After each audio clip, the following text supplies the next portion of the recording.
Marco Rubio, a guy who is from Miami and can't seem to find any drug lords there, Like if they really want to go after drug lords, I'm pretty sure they could find some rich guys in Miami. That's where the focus. If you want to stop drugs, you have to deal with it as a medical issue and go after the bankers. But these people are the bankers, Narco Rubio, as I call him, and Trump and Hegseth. They're all involved with the bankers and the high finance people. So they're not going to go after where the problem is because it's a problem of capitalist society. It's a problem of the decline of U.S. society.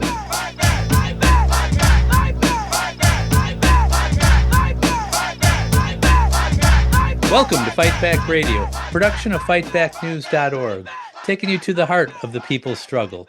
I'm your host, Richard Berg, and today our guest is a return guest, an old friend of mine, Tom Burke, who's an expert on Venezuela especially, but also the region, Colombia, Trinidad, Tobago, I guess we'll talk about a little bit today, but the U.S. has ramped up and in fact done acts of war in the region, and we're going to be talking about what they actually have done and what the implications of that are. But before we get into it, I want to introduce Tom a little bit here. He's a co-chair of the Anti-War Action Network. He's also he's a trade union activist, which I always love. So he's the president of the International Association of Theatrical Stage Employees, Local 26. He's also the organizational secretary of the Freedom Road Socialist Organization.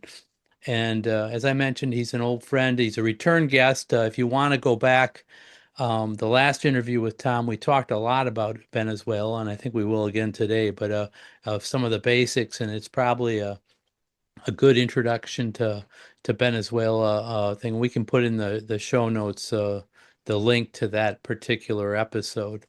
But welcome to Fight Back Radio, Tom, or welcome back. Thank you, Richard. Good to see you. Yeah, good to see you too.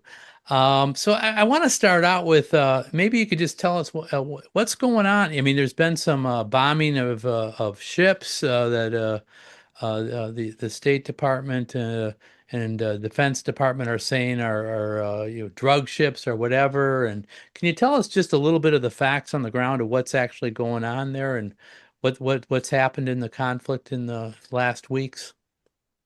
Yeah, I guess to start off, I want to say that, we need to oppose a war against Venezuela and, have emergency response to Trump's attacks, both on these boats. Some of them are fishermen making a living with their boats. Others, maybe they're transporting goods or people from place to place, but it's unclear, you know, who a lot of the people are or why they're being attacked. It's just kind of random and sporadic. And, the US and Trump are making big claims, but at this point, there's 57 people dead. And their families are certainly in mourning. And, there's more and more families being affected by this. And, it's all being done. There's no evidence. There's no trial. There's no jury. There's, just utter destruction and death of innocent people. And, it's disgraceful for the U.S. Navy to be doing this. They've killed people so far from Venezuela, Ecuador, Trinidad, and Tobago. And I think they're starting to creep up towards attacking boats in Mexico now. That may have even happened today already.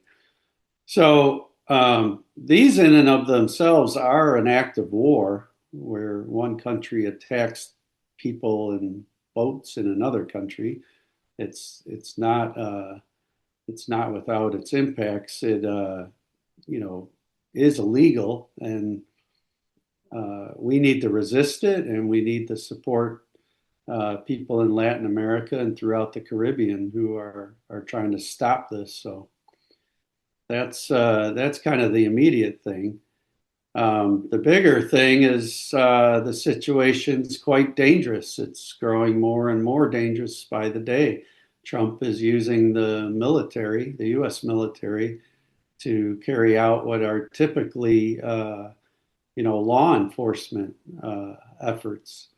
And, the U.S. Coast Guard is typically the ones who try to stop drugs from coming in the country and capture boats or stop boats and check them. And, you know, according to their own statistics, most of those boats don't have drugs on them. I think it's 1 in 4 of the ones they suspect and actually stop. So, but the U.S. is threatening to go to war. Trump is escalating the missile attacks on boats and saying he's going to move towards land. Um, they're focused very much on Venezuela. Secretary of State Marco Rubio from Florida, he's calling to replace President Maduro and oust the government. And, they already have plans drawn up with how they're going to invade, occupy, and create a new government in that country. It sounds to me a lot like what they tried to do with both Iraq and Afghanistan. And everyone knows how that turned out. The U.S. spent billions of dollars benefiting some of the military and, big industrial corporations on Wall Street, but it killed 1 million Iraqis and 45,000 or so Afghanis, and the U.S. got chased out of both places in the end. So I don't think Venezuela is going to just, make some agreement that because Trump is demanding they change their government, that I think the Venezuelans are going to fight. That's what I think. And I think they're highly united, and they've had a revolutionary movement within the military since the 1960s and 70s. And then they're the ones who are, driving forward the revolutionary changes in the country. So for 25 years, they've been part of the Bolivarian Revolution and leading that revolution. And I don't think the U.S. is going to find many cracks or traitors in their ranks. So, but Hegseth, the Secretary of War, so-called Secretary of War, he's announced that the USS Gerald Ford. I live in the city where Gerald Ford is from and is buried. He's announced that there's going to send that aircraft carrier to the coast of Venezuela next with what they call a strike force. And so that just is ratcheting up. Typically the U.S. doesn't send its military places without getting involved in wars and conflict. So now we Yeah. see Colombia and other countries joining the opposition to this military buildup. So I want to see us here act against the war too. Yeah. So, yeah, let me ask you a little bit about this. So, well, for those that don't know, Gerald Ford was the president of the United States for a brief moment, or those not from Grand Rapids, Michigan. But the aircraft carrier named after him it's not just a little boat. It's a huge it's a major it's something you send into a war zone or something like that, and it takes a long time to get there. And it's an aircraft carrier that has quite a bit of stuff. And just to say, for those that aren't familiar, and let me ask you about this because you know more than I do, but it seems to me that the Venezuelan military is also one of the more elite militaries in South America. I think it's not up to the United States, but it's not like when we invaded Grenada and nothing against the people of Grenada, but it's a small island with not much of a military. But Venezuela has a major air force and other things, and it seems like if there was to be war with Venezuela, it's like you're talking about, it would be like Iraq or someplace like that. It would be devastating, and definitely something that, people here need to stand up against. But could you talk a little bit about the military situation of the USS Gerald Ford or whatever? Well, I'm not a military expert, but I do try to read and keep up on what the developments are. Venezuela has not been involved in a war for a long, long time. Um, and its military is bigger and stronger than other countries in the region. It's a country of like more or less 30,000 people, 30 million people, sorry, 30 million people. So in size, land size, and people, it's certainly nowhere near as big as, say, Brazil or the United States. But that said, they've had, a very long-standing you know, tradition of highly trained military with pretty advanced gear for any of the countries in Latin America or the Caribbean.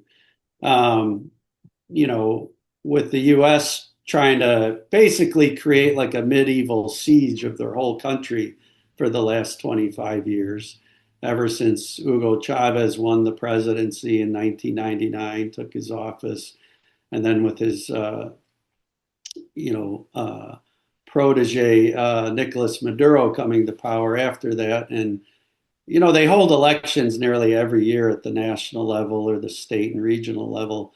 They've had more elections than any other country that I've ever heard of. And, their elections tend to be a lot more free and fair than any of their neighbors or the United States. They don't allow big money to buy them. The U.S. is always trying to back candidates and fund them from the outside. The U.S. Plays dirty tricks during their elections, trying to shut down their electronic systems.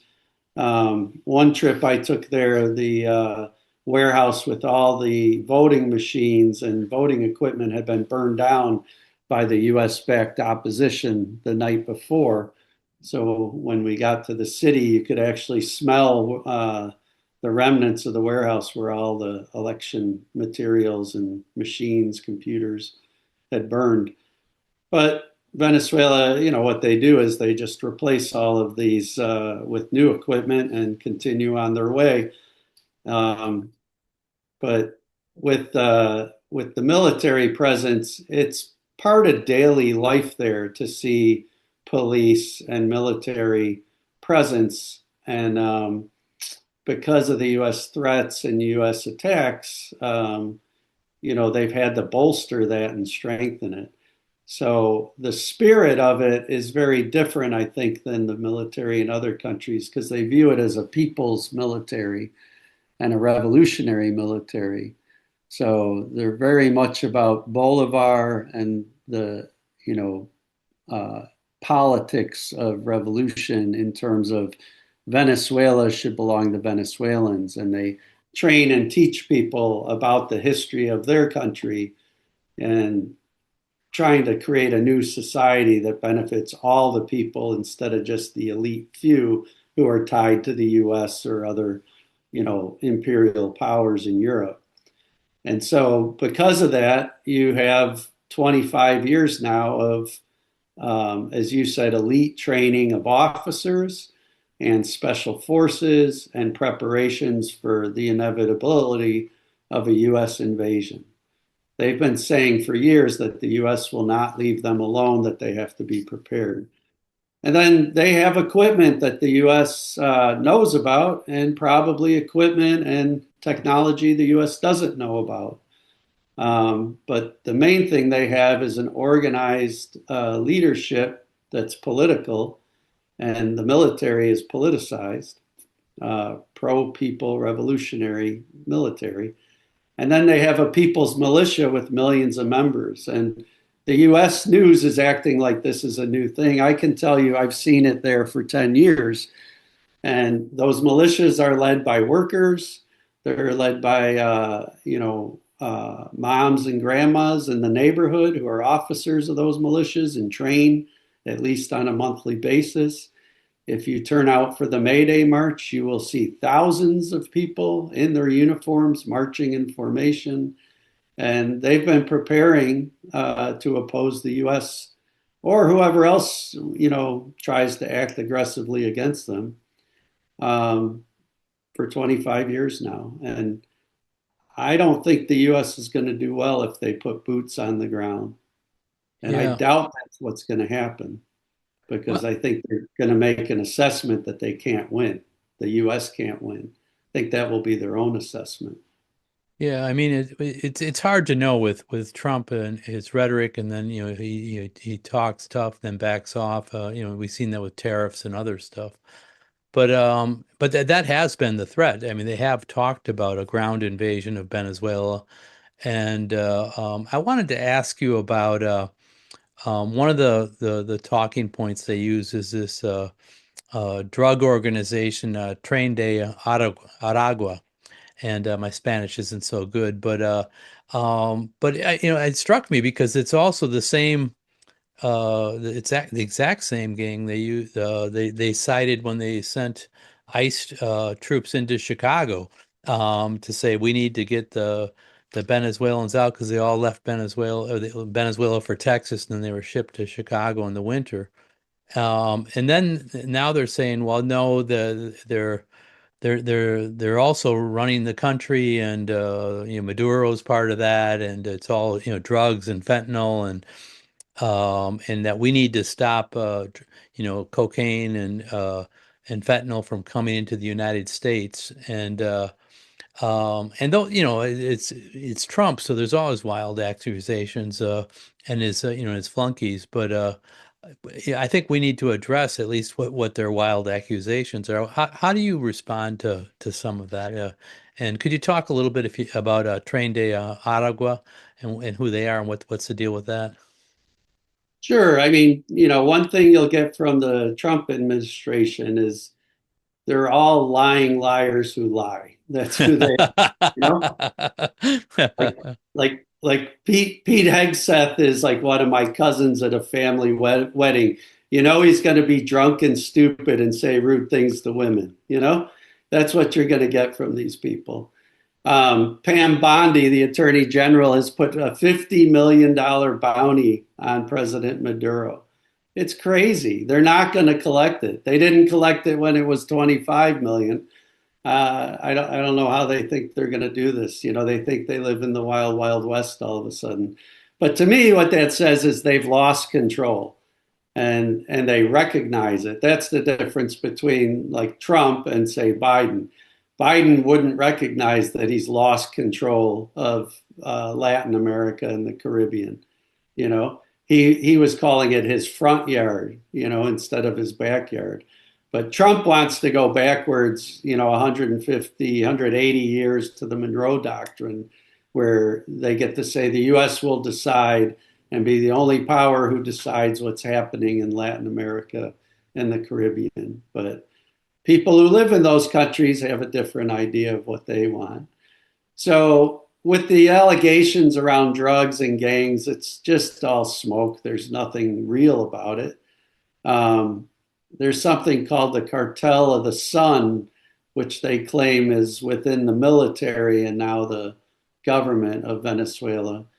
And what that is it's a CIA created story where, and you can find it, former intelligence agents, and there's a guy who was captured trying to invade Venezuela a few years ago. It happened 2 weeks after I had visited there on a beach that I had actually visited.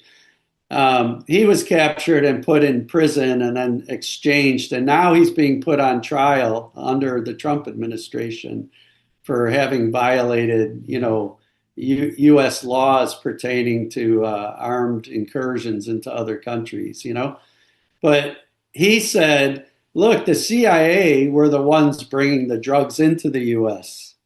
And so they created this narrative that they were working with Venezuelan military officials who most of the officers have this sun symbol on their uniform. And so they gave it a name, Cartel of the Sun. But that came from Langley, the CIA headquarters in Virginia.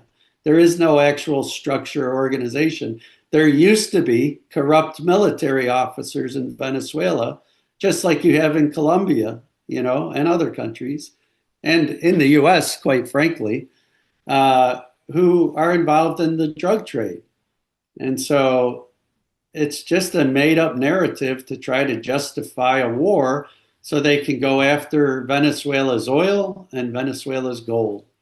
Those are the two main things they want. But there's differences of views within the Trump administration as well. So Marco Rubio, a guy who is from Miami and can't seem to find any drug lords there, like if they really want to go after drug lords, I'm pretty sure they could find some rich guys in Miami who are dealing drugs and banking the profits, because that's where the profits go, is into the US banking system or the banking system in countries like Spain. That's where the largest amount of profit in the drug trade goes, is in these countries that we live in. They're not making big money out in the countryside of Colombia growing coca plants. The money is made in the US, and that's where the focus. If you want to stop drugs, you have to deal with it as a medical issue and go after the bankers. But these people are the bankers. Narco Rubio, as I call him, and Trump and Hegseth, they're all involved with the bankers and the high finance people. So they're not going to go after where the problem is, because it's a problem of capitalist society. It's a problem of the decline of US society. And so that's where they have to go looking. The other gang you mentioned, Tren de Aragua, they haven't existed for a few years. And why is that? Because policing has completely changed with the Bolivarian Revolution in Venezuela. They now have what I would call a people's police force. And the approach to policing and criminal justice and prison is about social justice and revolutionary change, to do away with the reasons why people commit crimes in the first place.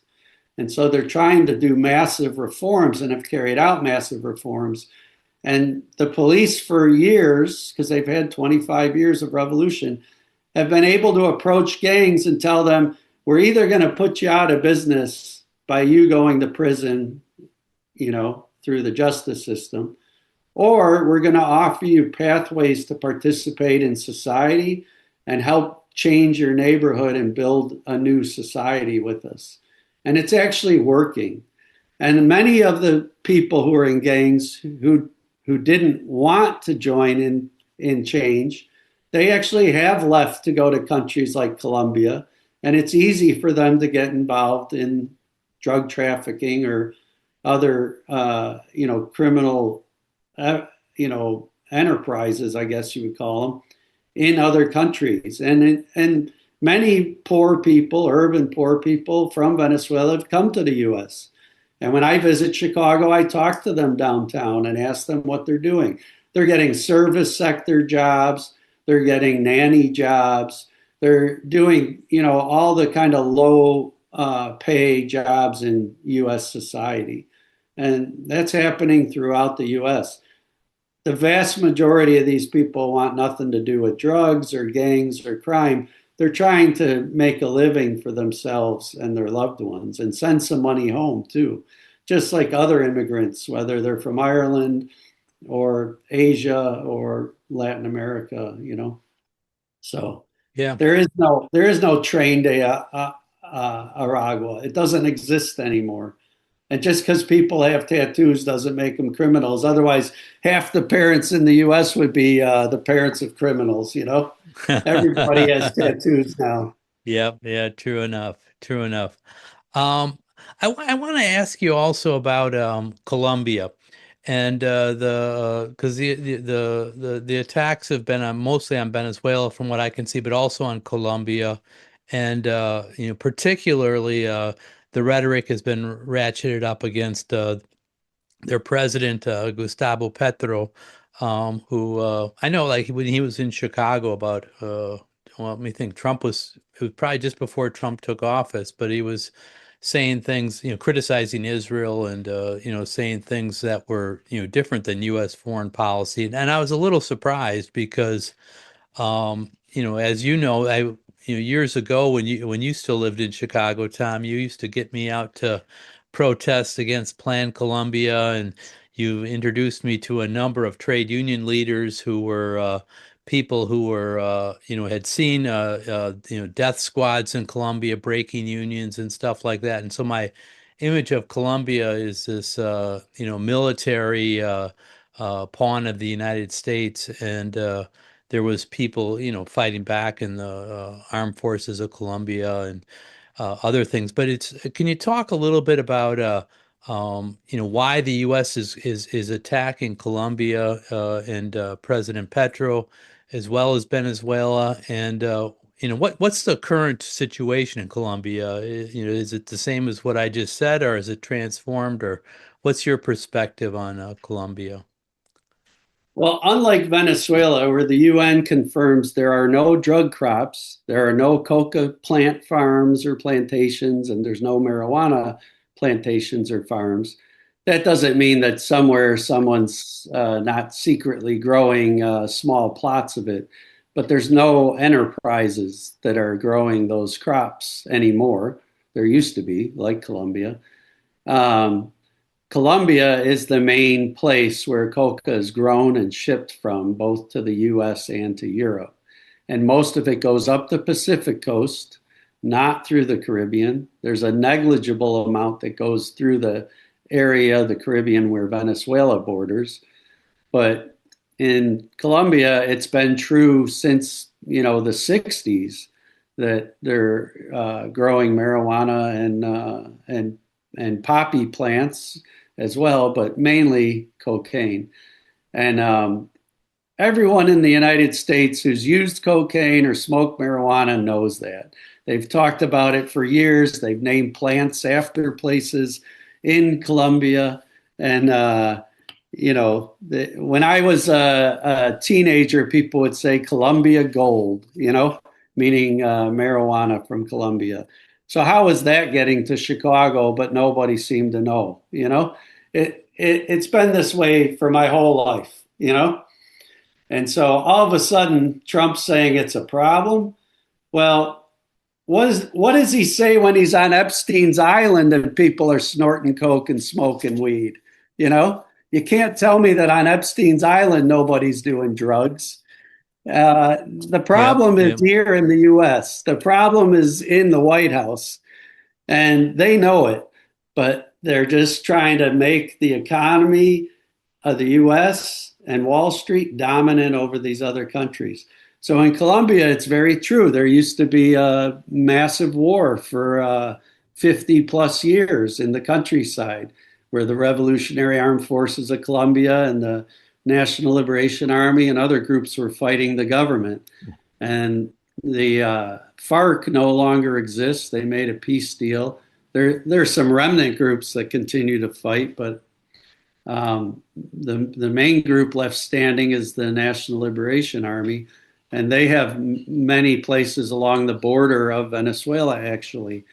And I would describe the relationship to Venezuela as one of not antagonistic, but not being backed by Venezuela either.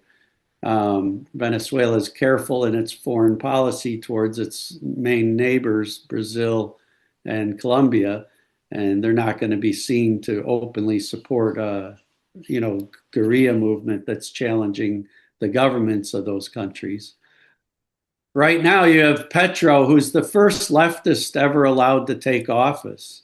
Back in the 50s, there was a leftist who would have had many of the same ideas as the Bolivarian Revolution in Venezuela, but he was assassinated, and probably assassinated with the backing of the US.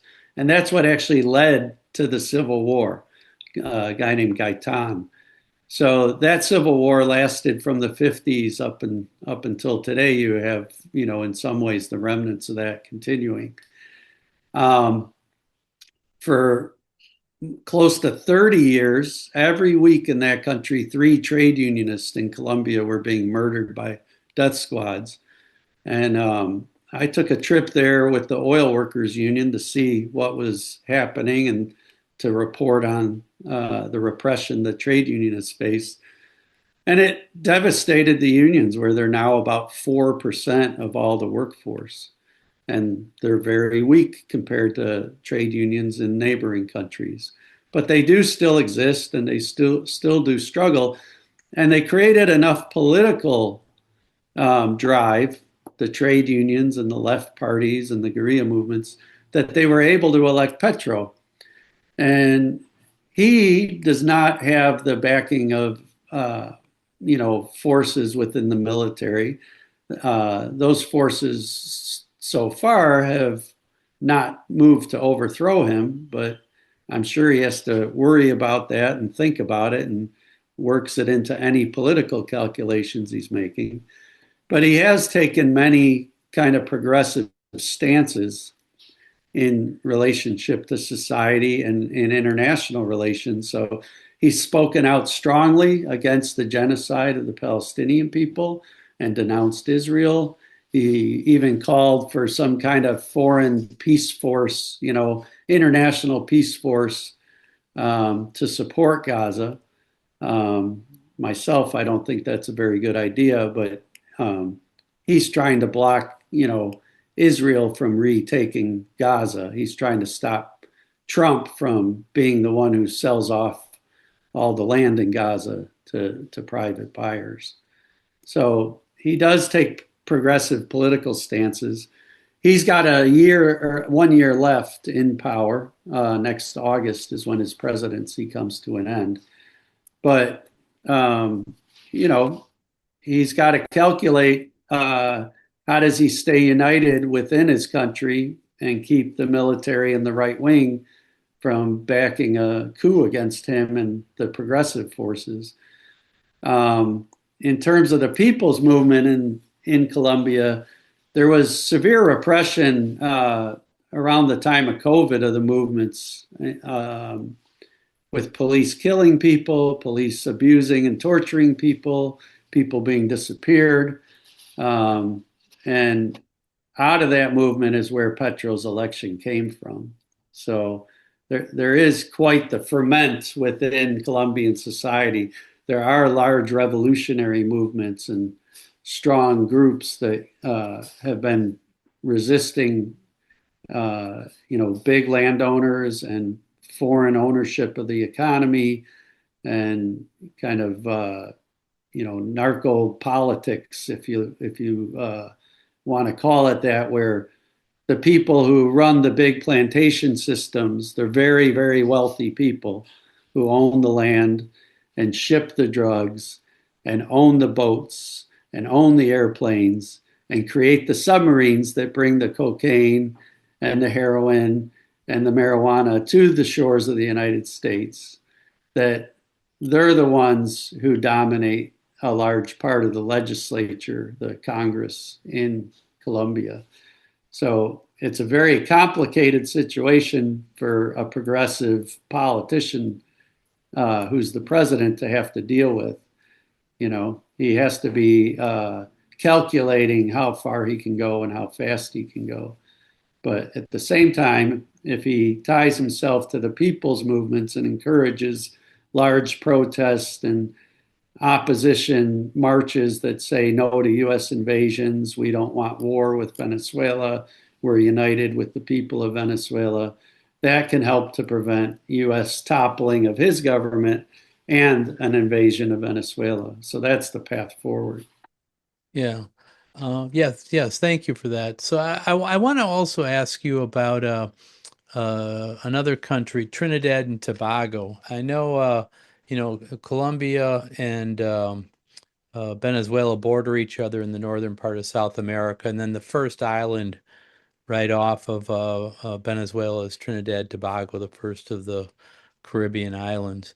And there's been charred bodies washed ashore, and recently the president of Venezuela, Nicolas Maduro, made a statement condemning the president of Trinidad and Tobago.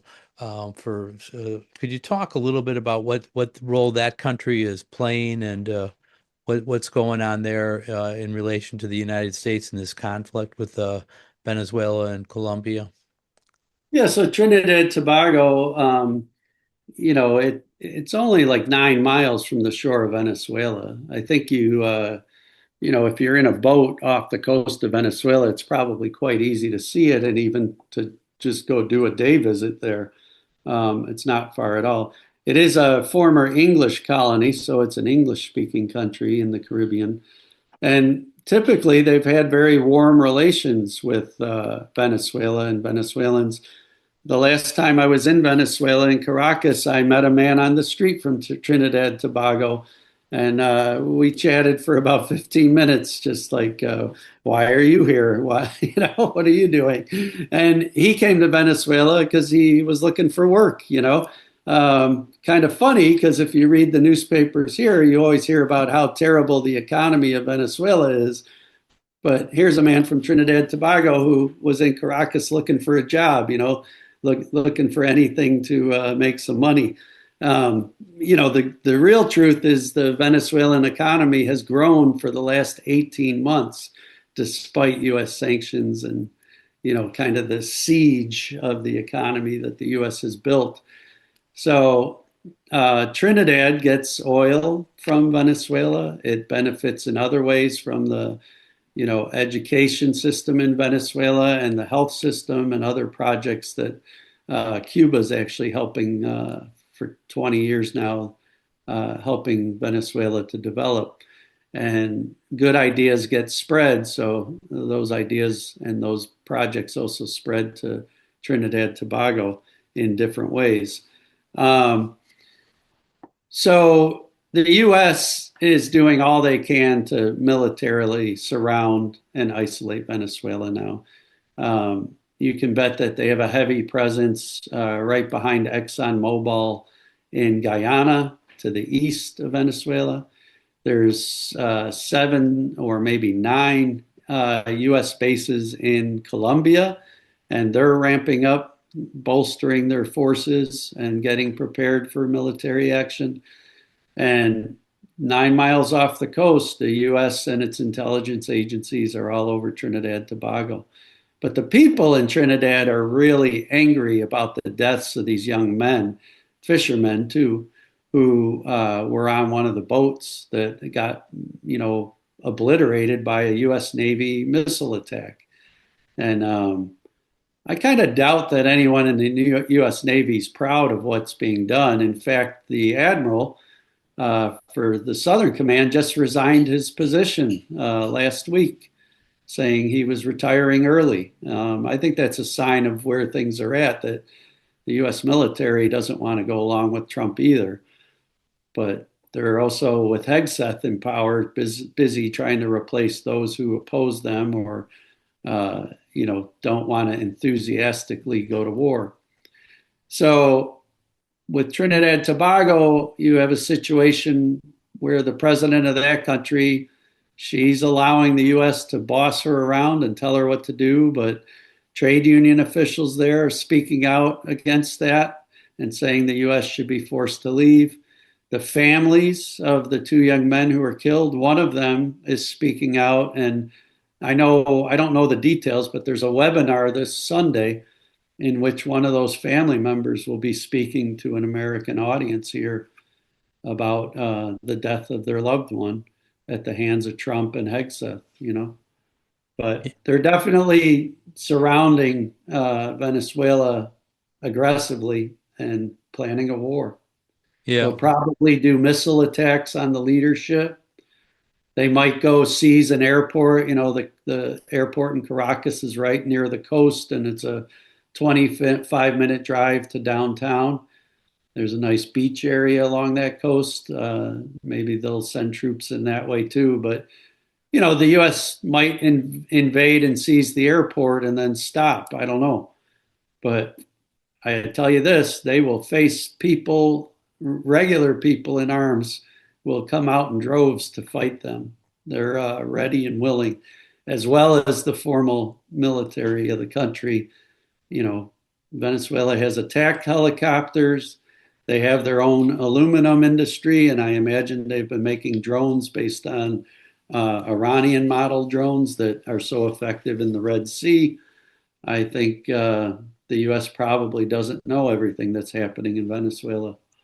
So, Yeah, well, it seems like a dangerous time. But let me ask you a little bit about the end game for the United States here. I mean, there's and also their motives.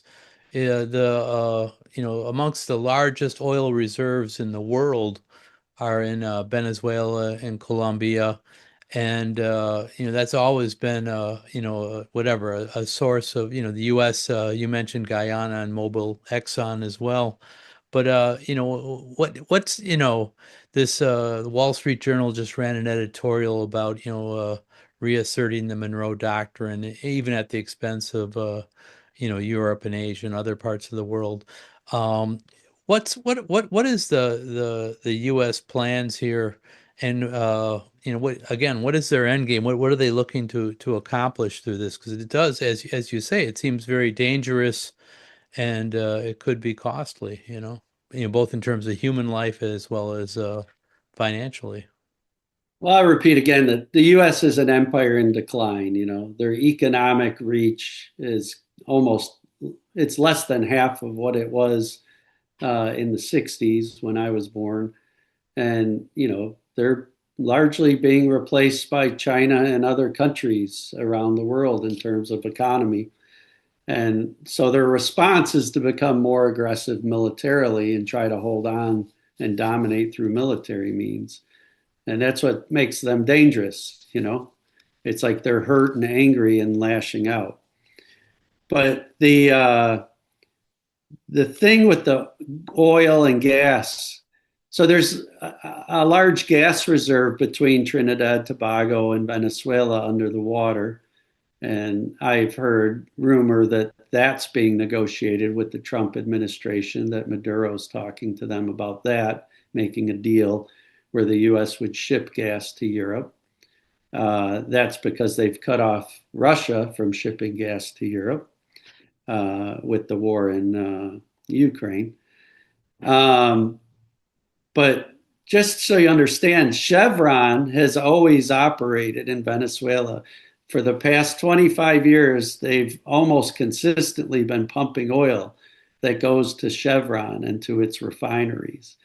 So whether the Democrats were in office or the Republicans were in office, Chevron continued to get its deals. And they have to get them approved every year. And the Trump administration suspended it for a few months, but put it back in order soon enough. So Trump sends his special envoy, Richard Grenell, over there, and they're not secretive about this. They're like, we're here to negotiate for oil and gold. And on National Public Radio, which I consider the CIA's mouthpiece, they said that Trump was demanding deals on everything, oil, gold, and gas, and that he would allow Maduro to stay in power working for him. That's how the CIA is posing what Trump is offering Venezuela. It's not too hard to figure out why Maduro might refuse Trump's offer. Uh, they truly want Venezuela to belong to the Venezuelan people and to benefit from it because that's how they pay for education. That's how they pay for a healthcare system that covers everyone. They have a food program that feeds 85% of households called SNAP, not SNAP, sorry. That's That's the the one US. here. Yeah. CLAP, it's called CLAP, CLAP. Um, there's new universities and colleges.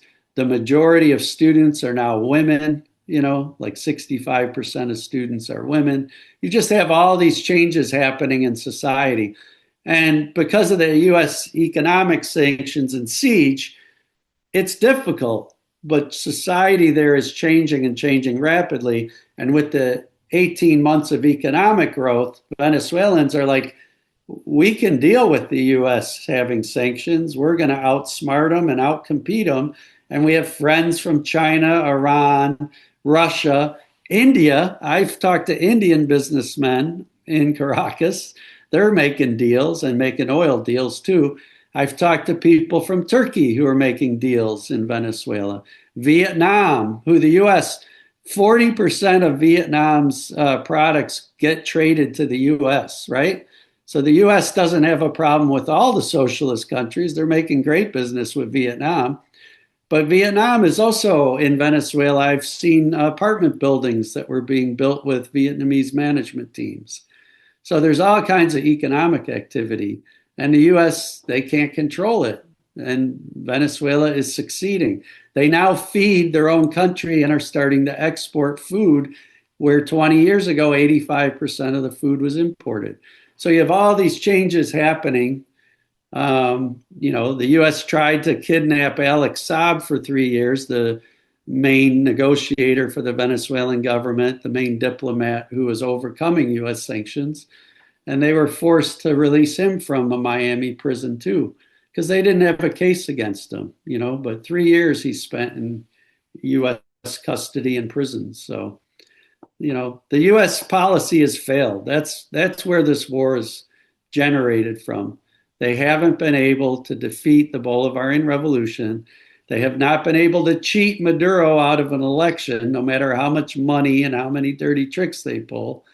And now they're turning towards a more aggressive warlike stance. So we'll see. But I'm not predicting a good outcome for the U.S. or for Venezuelans. So I want us to work to stop the war. Yeah, yeah. Let me ask you, I know besides being the organizational secretary of the Freedom Road Socialist Organization, I mentioned in your introduction, you're also the president of IATSE Local 26. And if I'm, for our Fight Back Radio listeners that are union members, and I know a lot of them are, if I'm listening to this, why should I, care as a union person about a war in Venezuela or in the Caribbean or in that part of the world? And what can I do as a trade unionist maybe to try to stop this and get resources put to a different direction? So, our basic outlook is what's good for workers here is good for workers in Venezuela and vice versa. And, in Venezuela, I got a letter this morning from Francisco A. Torrealba. He's the president of the Bolivarian Federation of Transportation, Allied, and Connected Workers. So all the transportation unions are together under one umbrella. And, bus drivers, subway conductors, truckers, flight attendants, airport baggage handlers, pilots, any railroad worker, they're all in the same umbrella of unions.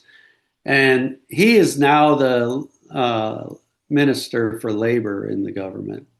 And he's the one who invites us again and again. And I'm grateful to Torrealba for having us visit and learn about their union movement and their revolution. But it comes down to this, it's an injury to one is an injury to all. And if the U.S. goes to war, it's going to hurt the working people of Venezuela. And it's also going to hurt a lot of families in this country, because I'm saying it's not going to be a rollover scenario where the U.S. just walks in and is welcomed. I'm saying people are going to fight. And so Torrealba's letter, which is to the head of the transportation workers in New York, what he's saying is, why should our sons and daughters fight each other for Wall Street and, big oil companies? That doesn't make any sense to us. We have more in common than we have different as workers. And I think it's that simple. And, there's people in this country who say they're democratic socialists and they want better schools and better hospitals and many of the things we agree with. But their socialism stops at the border of the U.S.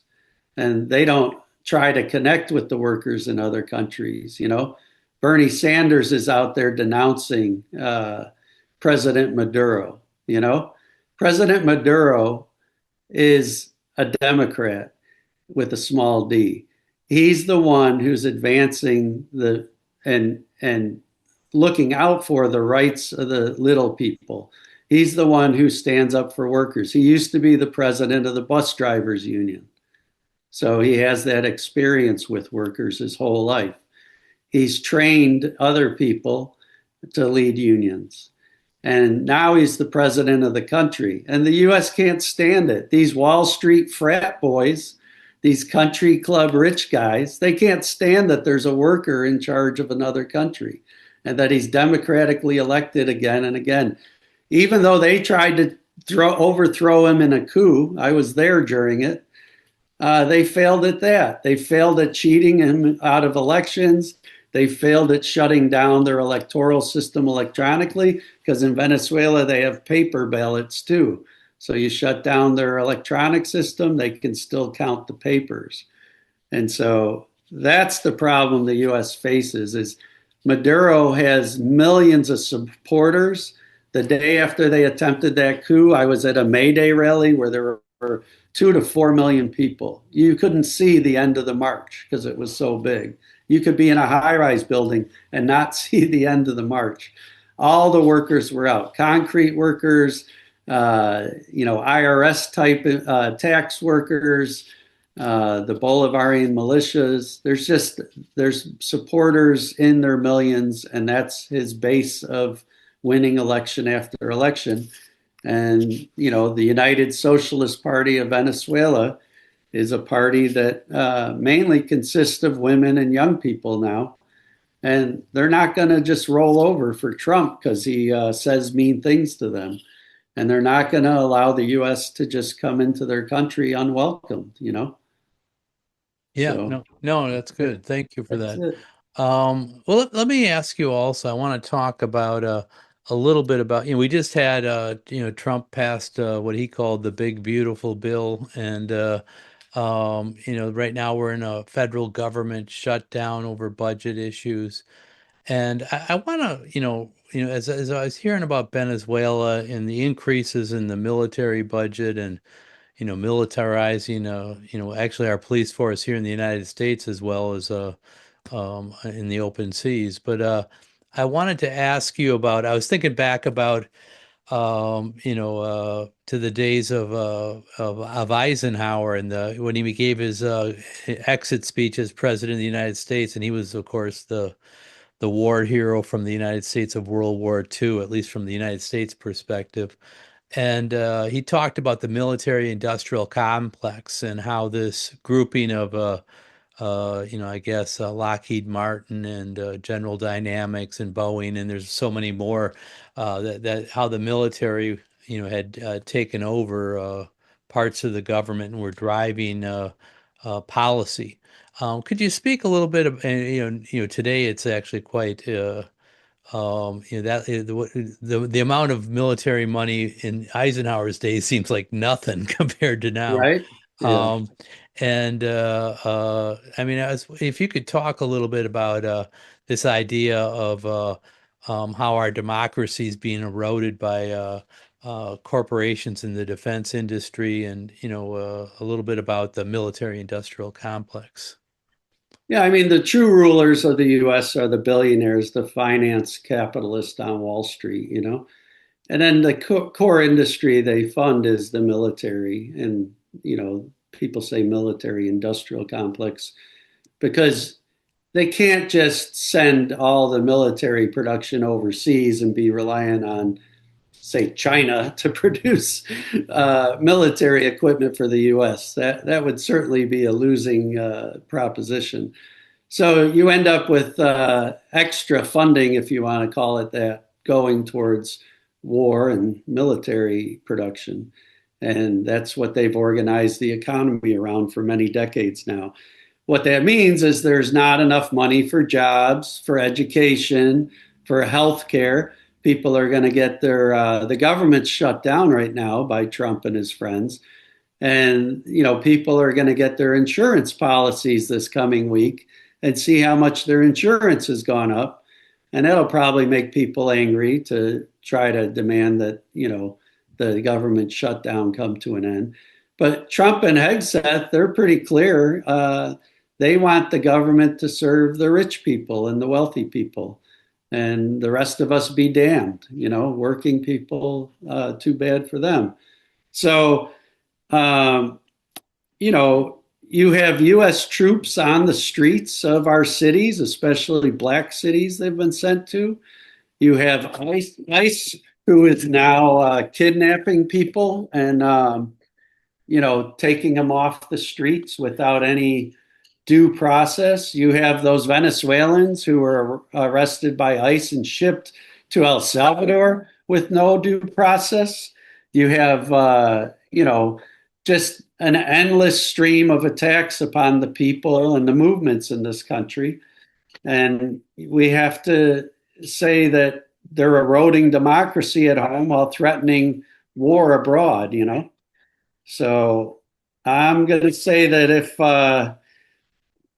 the U.S. goes to war, you're going to see a lot of opposition within our country, and it's not all going to look like the No Kings protest either. I think people are quickly going to demand and shut things down. So So, what do you mean by that? It's not going to look at it like the No Kings. well, the What's No Kings protests, I helped to lead them. I MC at some of them.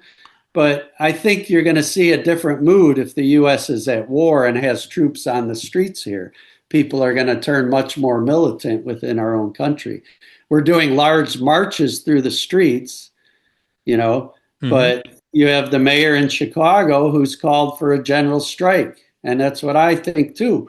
I think we'll see people start to want to shut things down.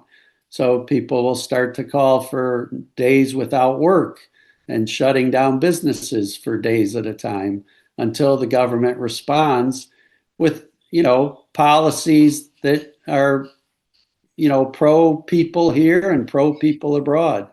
So I think another thing is, every dollar spent on war and aggression by the US is money that's not spent here at home for the needs of the people here. There's a housing crisis in a country. We overproduce housing and apartments, but people can't afford to live in them. There's something very sick about a society where that's a problem. Uh, you know, Hegseth and Trump are right. Drugs are a problem in this society, but the reason it exists is because there's people making big profits off of those, and they shoot after those rich people and figure out, medical systems, healthcare systems, a national healthcare system that helps the working people and poor people instead of punishing them for being addicts. Give them healthcare as a solution. It'd also be a lot cheaper. But the problem is it takes the profit making out of that. And that's where the problem lies there. If we make friends with the people of Venezuela, with the government of Venezuela, we will be far better off than creating enemies. But for the rich people, it doesn't work like that. They need the conflict, they need the aggravation to keep people in their place and keep the profits flowing to the big banks. And, you know, the current political system we have, the troops on the streets, the disappearances of immigrants, um, you know, that's not the way forward. The way forward is making negotiations with other friends in other countries. The way forward is making new policies that serve the people of this country. And, we want social change that builds upon the civil rights movement and the women's liberation movement, the LGBTQ movements of the 70s and 80s, and especially the labor movement that's, goes all the way back to the Haymarket in Chicago. We want to build up those movements to create a new society from the ashes of the one that the billionaires are destroying. No, that's good. It sounds well said. It sounds like you're the organizational secretary of the Freedom Road Socialist Organization. So and it gives us a little bit of what Freedom Road thinks and what would motivate a socialist foreign policy. So thank you for that. Let me just say, Trump's creating crisis everywhere, right? He he's got an immigration crisis, he's got a war threat crisis, he's got a crisis in the Middle East, everything. The government shut down, and he's hoping that that creates a wave of support from reactionary backwards people. But instead, he's building a resistance movement and building that No Kings movement that now is marching in the streets and is starting to coalesce around a broader agenda. And the main agenda there for me is not go vote harder for the Democrats. The agenda there is to create people's movements that all of these rich people and all these politicians have to respond to. And until we're unstoppable, our movements, that's where we're coming from. No, that's good. That's good. Thank you for that. Um, our interview is just about over, but before we end, I want to give you a chance to address anything that we haven't covered in this interview, or if you want to promote anything that's coming up. Yeah, now would be a good time. I'm going to say that we're not just opposed to a U.S. war in Venezuela. We want to see the troops off the streets of our country. We want to see an end to the repression that the immigrants are facing, and we want peace and justice. We want to build up unions and have solidarity with people in other countries. So there's some things that are going to be happening soon. There's a large formation that I'm part of that is discussing a week of protests from November 15th to 23rd throughout the US under the slogans of No War on Venezuela, No Troops on Our Streets. There's also people who have already started organizing, street corner sign holding, have spoken out at the No Kings rallies across the US. And that's with the Anti-War Action Network that people can find online, Anti-War Action Network. And, many of these folks are the same folks who have led protests in solidarity with Palestine and are protesting the war makers, the big companies that produce all the war materials. But they're now going to shift towards solidarity with Venezuela and Latin America and the Caribbean to try to prevent another big war. So things are in motion, and people should get involved in them. And again, the Anti-War Action Network is a place to do that. Veterans Day is coming up. I'm hoping that Veterans Against War or About Face might organize something to say, let's make friends with the Venezuelan people instead of bombing their fishing boats and having disgraceful attacks from the U.S. Navy. So there are things that people can do and get involved in. Okay. Well, thank you for being our guest on Fight Back Radio. Thank you for having me talk. Solidarity. So Tom Burke gives us a challenge here. He says that we may be heading to war with Venezuela, and we need to push back to try to prevent that from happening. Certainly, the vilification of Venezuela has been going on for many, many years, decades, since going back to Hugo Chavez. And there are sections of the ruling class that have been fighting hard and promoting the idea of regime change in Venezuela. We've tried it several times, a coup d'etat that was failed and other attempts that have failed.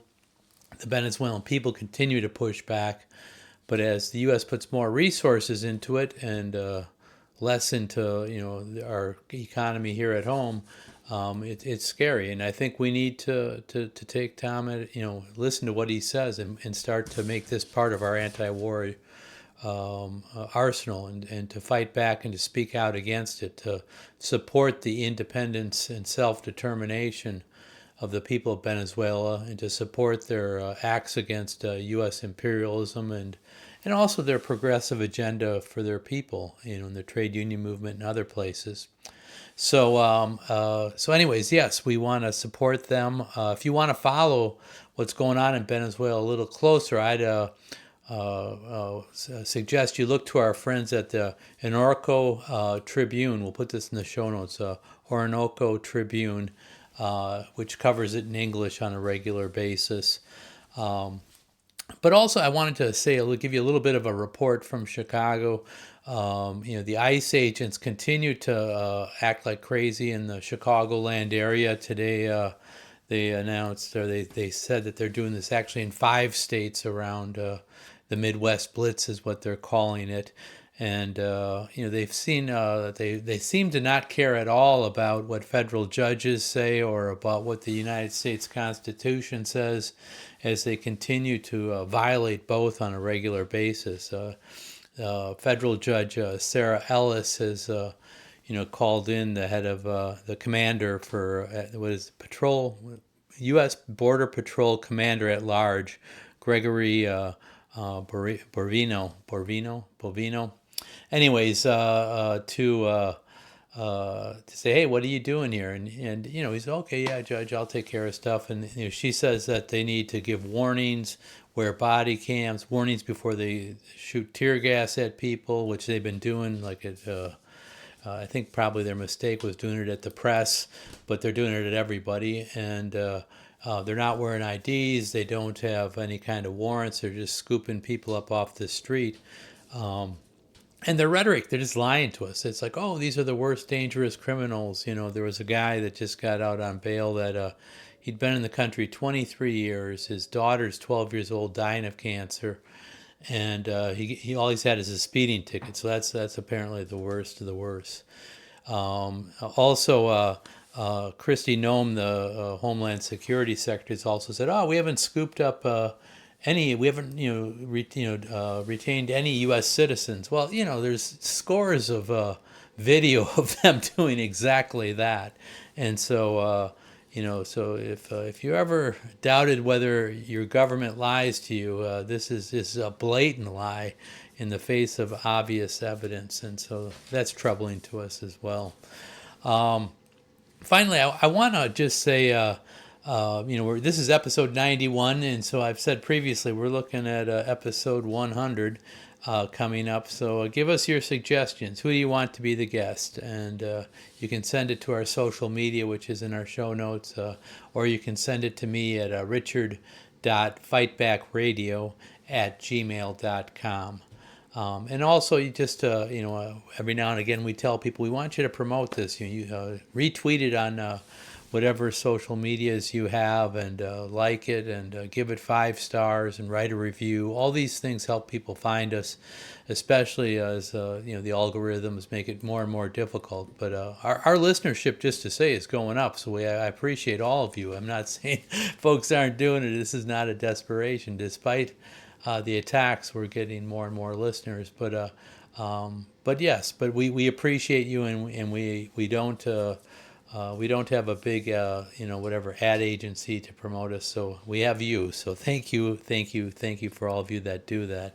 And finally, I want to, as always, thank our production team: Caetano Silvera, Shane Tremley, Dodd McColgan, and Lane Dorsey. And I'm Richard Berg for the entire Fight Back Radio team, saying until next time, all power to the people.